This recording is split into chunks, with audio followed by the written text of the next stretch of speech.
Stacey has come to stay for a couple of days. I'm sure many of you know Stacey from her huge, amazing Instagram account. But Stacey also that's very flattering. Well, Stacey also has a YouTube channel as well, which not so many people know about. So today we're going to talk a bit about both of those. So which did you start with first? Instagram was the first thing I started with. So I started my account in many moons ago, 2012. I think ages ago. Yeah, wow. long time ago I started it, and then I think it really started taking off around 2016. Okay. 2017, and that's just after we had Heidi. Right. And your daughter. Yeah, my daughter Heidi, who I share pretty much all of my travels with now.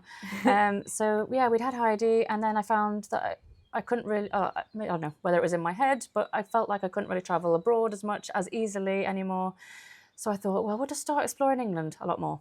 So that's what we started doing. We were going around all the castles and National Trust houses and gardens. But it's the ideal dream England, isn't it, in your account? Yeah, it's very quintessentially English. Beautiful countryside and houses and cottages and mansion houses. It's lovely. Well, the sort of the dream England. Like when you think of England, I think that's what I try and capture, that essence of just, England, maybe as everyone thinks of it and imagines it, like when everyone sort of conjures up an image of England in their head, I think that's what they picture. It's the nice little cute, little picturesque chocolate box villages, all the nice little country walks through all the green fields and the sheep and all these country manors and estates, and that's what I try to capture. Okay. Pretty much. And are you doing the same with your YouTube channel, but in a vlog style? Yeah. But very much more of a vloggy style, because I think Instagram, it's so polished almost. I think that's just how Instagram is as a platform. It's become more so over the years. Yeah, definitely. It used to be showing your feet and your breakfast. That's it. Here's my flip-flops by the beach. Here's my little sun hat.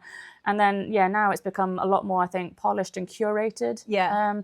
Whereas I feel like with YouTube, it's a lot more laid back and it's very, very vloggy in style. I don't want it to be that highly curated content. I want it to be just us going about our business and exploring these places. Yeah. So you called yourself on YouTube. You've got different names on both platforms, haven't you? Yeah. Everything else, I'm what Stacey did. Right. And then on YouTube, it's the Slow Travels family. Okay. Purely because, like, on my Instagram account and things like that, or the other channels, it's more about what I did, and that's how it started, which was how I got the name, what Stacey did. I don't know if I'll change that in the future, but that's what it was to start with, and that's what it still is. Yeah. But then with the YouTube, I wanted it to be more family-oriented so that it encapsulated Heidi and I travelling around and visiting all these places together. So how long have you been doing YouTube for now? I thought it was about 2 years, but maybe 2.5 years. Yeah, I think it's longer. Yeah, because I remember when you started, and I did mention Stacey in my videos when you started. I remember I said, friend Stacey's starting up a new YouTube channel, go and watch. And I'm sure it was longer than 2 years ago. Yeah, I think I have a way of just losing track of time. Yeah. I think, I really do lose track of time. And I think you're probably right. It probably is about 2.5 years. But to me, it feels maybe because Heidi was much smaller and she had a little bob and she did. Oh, I love the bob. That was so cute. That was my favourite hairstyle with Heidi. Yeah. But now, I want to get a haircut again now because it's growing quite long again, and she doesn't want the bob. No, that's quite long hair now. Yeah, she was princess hair. Yeah, that's it. She's like mummy. I know this needs a cut. It's so long. I could sit on it almost. But I would like the bob back. But she's older now. She's 8, so. So you've been in Italy for 10 days now, roughly? Yeah, 2 weeks? Yeah, 10 days, yes. So you've been filming while you've been here, haven't you? Yeah, What have you showed? What have you been doing? So we arrived in Perugia. We spent 2 nights there, just getting our feet sort of planted in Italian soil, just getting to grips with it. And it's a city that I've really wanted to visit for so long, just because I love history, an absolute suck of history, and Perugia has that by the bucket load and the charm and the character. It goes back to all the Etruscan times, doesn't it? So there's so much history there. So I wanted to start my travels there. So that's where we flew into and spent a couple of days just wandering around, just gawking at all the beauty and eating all the food. Oh my God, the food is amazing. Such good food. And then we went 20 minutes north of there to a really nice Italian estate. one of the largest in Italy. So it's 18,000 acres, which is larger than Manhattan. Manhattan is 14,000 acres. Wow. And this estate's 18,000. So it's called Tenuta de Merlo. Is it a hotel? It's basically a set of luxury villas. Okay. So it's all on this family's estate, and they've been going around one by one renovating all of these old farmhouses which were on the land, and they have been for generations. I think the family have owned it since the 16th century, so a long time. And quite a lot of these buildings they're ruined, they're sort of in a state of dereliction, and they're going around now and renovating them one by one. So I think they've done 8 or 9 so far. And they've got 59 more to go. Wow, that's huge. I know. 59. Amazing. Imagine having that many. So you stayed houses. in one of the villas? Yeah, we stayed on the one right at the top of, like, the highest one on their lands, and it was called Santa Croce, I believe. Just absolutely beautiful, like infinity pool looking out over all of the lands below, and it's just honestly, it was just a piece of pure bliss. You go up the mountain, you don't want to leave. You really didn't want to leave. It was just so amazing. So did you do that for work? Yeah, that was through my photography. So I was there purely to take photos, but obviously while I was there, I did a little video or 2. Great. Or 3 maybe. I don't know. I haven't edited them yet. Okay, can't wait to see it. Yeah, I planned to edit them. So my original plan coming into visiting Italy was to try and do a vlog a day. But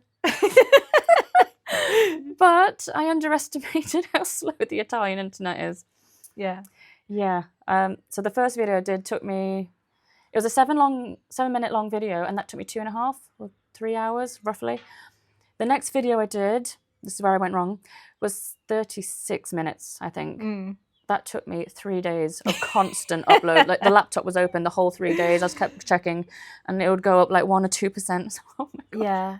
Yeah, so a daily vlog's not going to be possible. Do you film in 4K? Yeah. It can be very. It's not everywhere. I know some places where it's super fast, where they've got like fiber and super fast internet. But yes, a lot of places, especially in the countryside areas where they haven't got big towns nearby, so they haven't got the big antennas. It's very slow. Like here, takes me about 9 or 10 hours to upload my weekly videos. Yeah, I think that's it. Just because everywhere I've been has been in the countryside and quite remote. Yeah.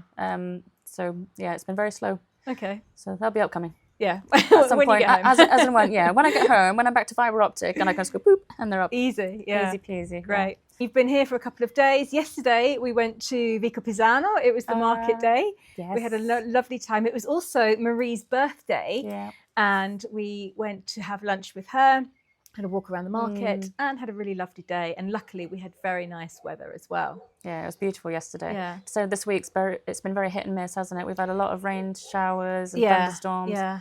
And then, yesterday was just glorious. Yesterday was the perfect day. It was. So we were very lucky. Especially for Marie. Yeah, as you can see today, it's quite windy. We've just had a huge storm sweep in. There is an almighty storm happening outside. And poor Carlo is in the woods. Oh, wind and rain and thunder.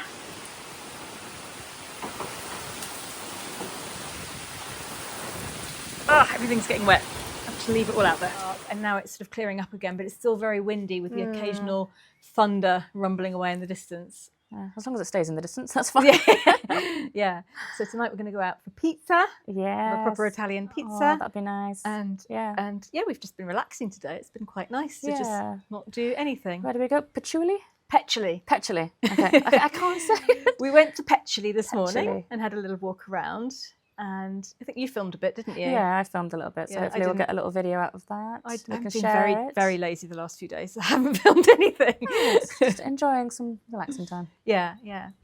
Anyhow, I'm going to leave all of Stacey's links in the description box below. You should go and give her a follow. One other question is, who have you been watching lately on YouTube? I've discovered a really good one that I absolutely love at the moment. It's called... So we found this ruin. Oh, yes. Oh, I love it. Yeah. It's so good. I've got my parents onto it as well. Just all my family, they really like it. Yeah. It's so well filmed, just thought through. The storytelling's amazing. Yeah. But obviously. Very well organised. If you haven't found them yet, which I'm sure you all have, they are a couple that have found a ruin above Amalfi, on the Amalfi coast, and they are planning on renovating it. And they've been very, very clever because they obviously found this ruin way back in 2021, a few years 22. ago. And they started filming right from the beginning, possibly with the idea that they might one day use the footage, but they must have filmed so much because the videos are brilliant. Yeah, they're very well thought through. The storytelling's just amazing. But they lure you in and you really want to know what they're going to do with it. So I've been loving that. Yeah, me too. I've been watching that a lot. And then obviously Marie's new channel, Authentic Tuscany. Yeah, I've been loving that. That's been really great to see. I'm so glad she's finally done it. It's been about 2 years that she's been umming and ahhing about it, and I've been trying to convince her that it'd be worth it. She should do it. It's so much fun, and she's finally done it, and she's so happy with herself. She was so proud of herself yesterday. So good. Yeah, and she should be. Her videos are really, really good. Yeah. She's got the natural touch. She does. And I've always said she's always been really good on Instagram at doing videos, and I said all you've got to do is turn your phone the other way around and keep doing what you've been doing. Yeah, and it's worked. Yeah, it really has. Yeah, so I've been enjoying those. How about you? I have been watching lately. So I found one channel that I've been quite enjoying. It's called, oh God, what's it called? Lady and the Owl Man, I think it's called. And they're a young British couple, I think ex-models, possibly both of them ex-models, I'm not sure. And they've they've been living in Spain for the last 4 years or something. And they've got a sort of an old farm up in the top of the mountains in a really sort of quite barren area up in Spain. I don't know where. And they're just sort of slowly renovating it, but with their little boy who's about 3. And it's brilliant. They get him to do everything. He's got like a mini wheelbarrow and he's got like a mini drill and he does everything with them. Sweet. And he helps them renovate everything they do. And it's just really lovely to watch. I'm just really enjoying watching them. And I think they only post once a month at the moment, but I've been enjoying them. And who else have been watching?